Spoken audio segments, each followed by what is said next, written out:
Regrettably, I'm about to cause trouble. Written and narrated by Amie McNee. Chapter 10.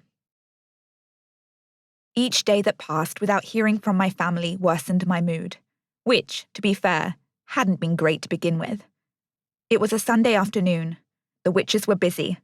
A bad bout of sniffly noses had taken over the village, and both Zita and Hildy were dispensing an array of different cures, raking in a small fortune for consultations, charms, potions, and blessings. It was a wonder to watch them jingling with coin, brazenly asking for money. At first, I winced when they'd tell patrons the prices, but the more acquainted I became with the process, the more fascinating it became. I liked to witness the exchange of coin. It gave me tingles, almost as though I were watching something godly. Today, they were letting me count the coin. I sat in the back and made Rufus sit out the front. I thumbed the coins over in my hands, making notes of the amount, and then placing them carefully into a pouch. Despite the witch's accusations that I was prejudiced and arrogant, I knew the ways of the world. I might not be wearing my full gowns, but I let Rufus see the way I held myself, and I hoped he was intelligent enough to know what I was. Peasants didn't hold themselves the way I did. I had made him sweep the apothecary floors multiple times today. I had watched him from afar, and I had felt like the lady of the house for a few solid hours. I recounted the coins, just in case. It was the same amount.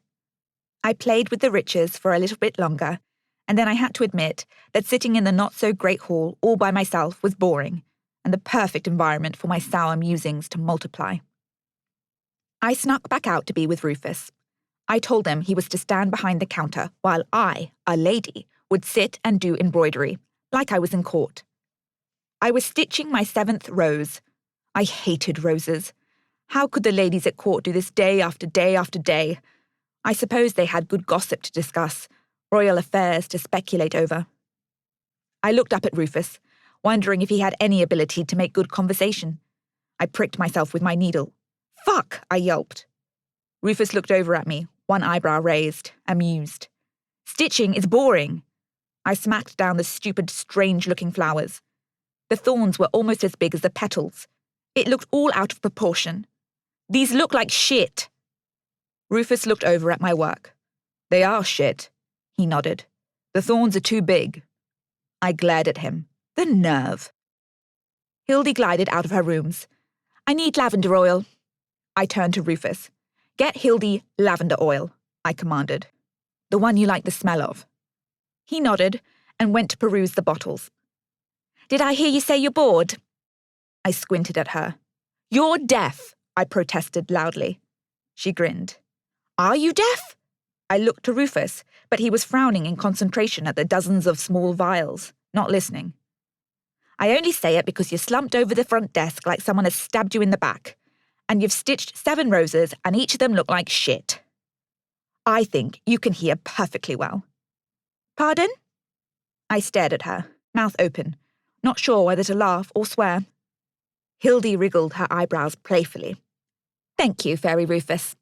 She took the lavender oil. Exactly the right bottle. Rufus had a smile it was impossible not to mirror.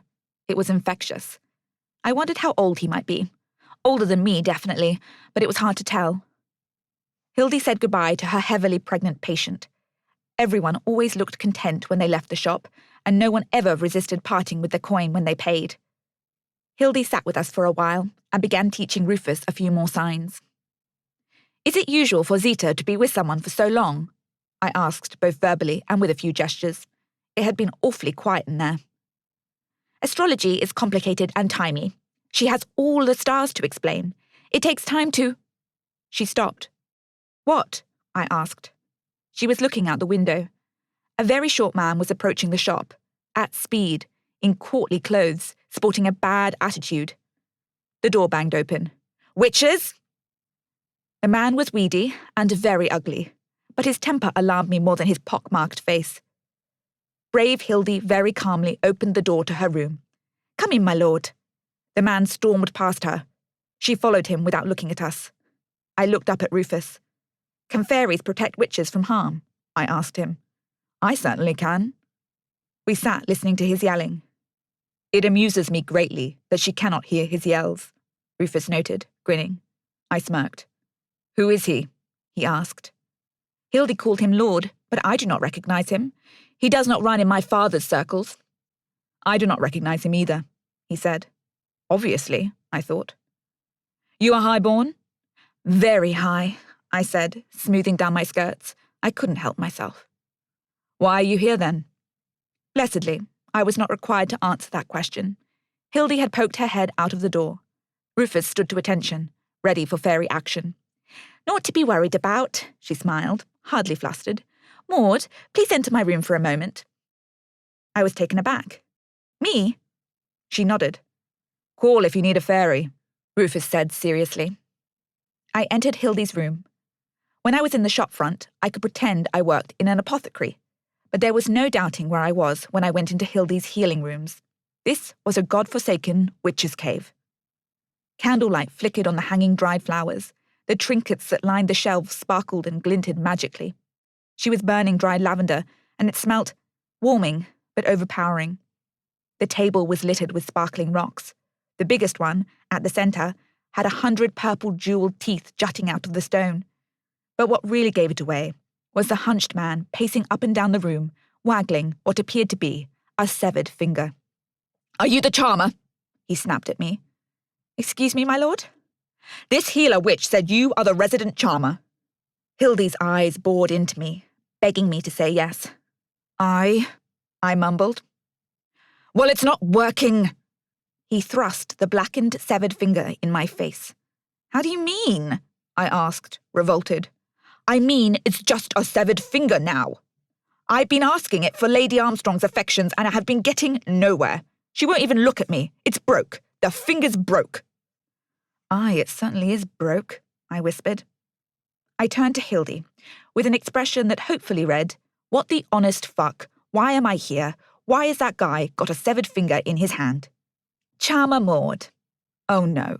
No, no, no. This is Lord Astle, and the thing he holds in his hand is a relic of St. Peter, once of great power, and it has now waned. I have called you in as master of charms and spiritual practices. That's St. Peter in Chain's finger? I asked incredulously. Yes, said the Lord loudly. Can you fix it? He smacked it down on the table. Who gave you the finger of the Prince of the Apostles, the Father of the Church, Christ's dear friend? I pressed, guessing the answer. The wizard on Stonor Green, Reggie. I see. Hildy nodded, giving me a sideways glance. I sat down at the table, thinking this over. Did you ask Reggie to fix this powerful relic? He said he got it from you. I looked at Hildy. Had she understood that? I tried to sign it to her. I think the person we really need to take issue with is St. Peter, she said lightly. Oh, for the Lord's sakes, will you fix it? Astle barked at me. I swallowed. Why can't Hildy fix it? Because she's the healer.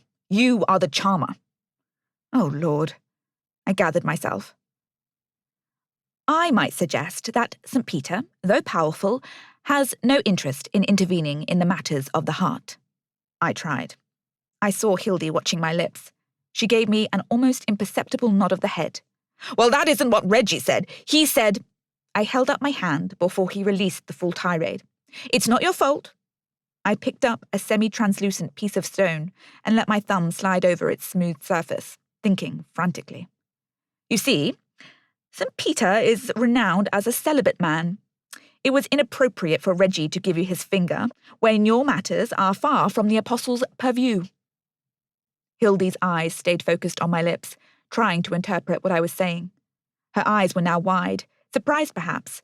I imagined I also looked surprised. I had no idea how he was coming up with his codswallop. Exactly, my lord, added Hildy gently. That's what I've been saying. You need a proper charm, direct from we white witches. Not something the wizard has incorrectly... Silence! Let the charmer speak. Astor was looking at me intently. What do I need? He asked me. He needed an attitude adjustment. Sir, when you approached your desired lady, what happened? What went wrong? He took a few huffy breaths. Well, I must admit, I haven't yet approached her. Not properly. She's very beautiful, you see. I do see. He was calming down. May I see the box of charms, Hildy? She passed me a small trunk of trinkets. What a lot of junk. I found a plain-looking shirt toggle and held it between my fingers as if it were consecrated bread. This is what you need, I said loudly. This is an amulet of attraction and power. He gaped, mouth open like a dead fish, staring at the toggle. You must keep it on your person, and you will be filled with confidence and sexual power. I heard him let out an impressed breath through his teeth. You will approach Lady Armstrong and tell her how it feels when you look on her, and that you hope she will open her heart to you. She will respond as you desire her to. I put the toggle in his open palm. He flinched, as though afraid of its power. Praise God, he muttered. Is that all, Hildy? I asked, desperate to be away. That is all, Maude, she said gently. Bless you, charmer. I can feel the power you have imbued it with. What an imbecile. I left. Rufus had been listening at the door. I walked straight out the back into the kitchen and sat down at the table. My arms hung limply by my side. So you are a charmer. I'm not. He sat down opposite me. There was a silence. I wondered if the witches had a plan to slowly coax me into their practices, to fulfill the prophecy that my husband had made, like it was a curse he had put upon me. I put my hands between my legs and felt the raised skin under my skirts. I heard the sound of the shop door closing. Hildy came in. Forgive me, Maude. You are trying to make me a witch. She squinted at me. I had spoken too quickly. I felt a hot flush of anger reach my cheeks. You, I yelled, pointing at her, making me, I pointed at me, a witch. I snatched at the broom in the corner of the room and pretended to ride it. Her lips twitched with amusement. She had better not laugh. Forgive me. She took the broom from my hand and propped it back up against the wall. She escorted me back to my chair and put a ladle of whatever was brewing over the fire in a chalice and handed it to me. He wouldn't listen to me. He wanted to speak to a professional charmer. I treat his family for physical ailments, thus he thinks I am only a healer. I thought on my feet. I won't do it again, I said, sipping at the gingery tea.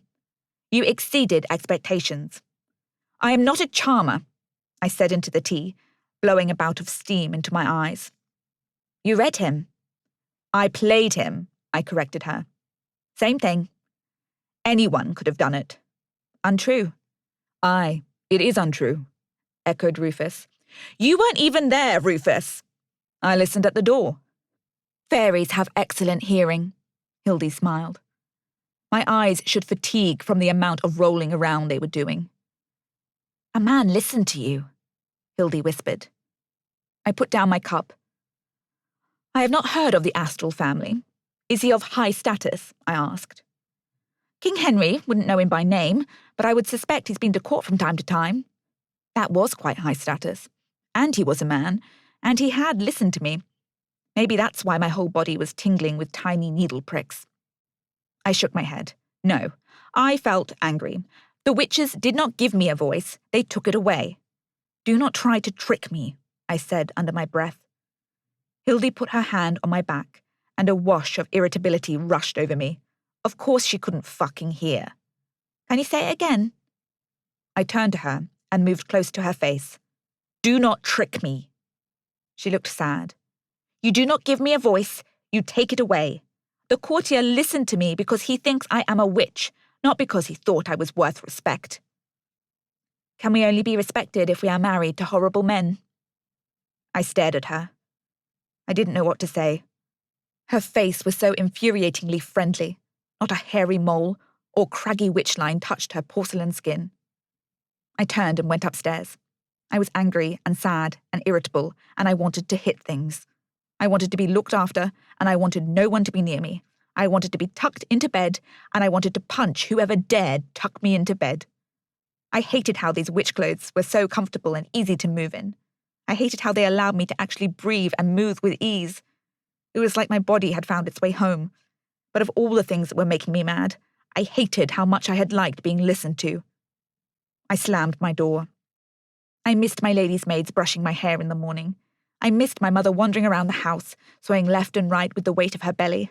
I missed my future. I missed the experiences I'd never even had.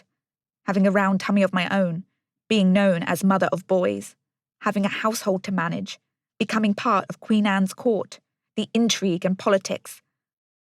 I was picking at a loose thread in my mattress on the floor. I had not touched my trunk. If I unpacked, I would be giving up. There was no point unpacking when I'd just have to repack and go back home again. I should go see the town crier again, but I was beginning to annoy him. I let my hair fall in front of my eyes, a curtain from the world. No one could see me cry in here, with these thick curls protecting me. Jimmy reached up and pawed one of my ringlets. I took him by his middle and pulled the thin blanket over my head, and we sat together in my tent.